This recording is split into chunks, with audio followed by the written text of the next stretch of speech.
আগামীর রাজনীতি হবে দেশনায়ক তারেক রহমানের নেতৃত্বে নতুন বাংলাদেশের স্বপ্নের রাজনীতি, যা হবে নতুন প্রজন্মের প্রত্যাশা পূরণের রাজনীতি।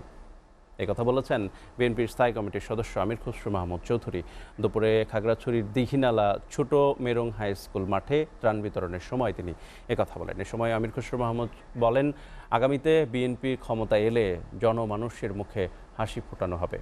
মাস্তান এবং দখলবাজদের বিএনপিতে আশ্রয় নেই বলে হুঁশিয়ারি দেন তিনি। পরে দীঘিনালায় আওয়ামী লীগ কর্মীদের হামলায় নিহত ইউনিয়ন স্বেচ্ছাসেবক দলের সভাপতি রবিউল ইসলামের বাড়িতে যান আমির খসরু মাহমুদ।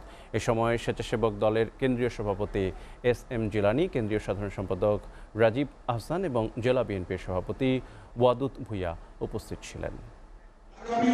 বিএনপির বাংলাদেশের রাজনীতি হবে বাংলাদেশের মানুষকে নিয়ে, বাংলাদেশের মানুষের প্রত্যাশা নিয়ে, বাংলাদেশের মানুষের আকাঙ্ক্ষা নিয়ে, বাংলাদেশের মানুষের সমস্যা নিয়ে, বাংলাদেশের মানুষের ভবিষ্যৎ নিয়ে, বাংলাদেশের ভবিষ্যৎ নিয়ে এই নতুন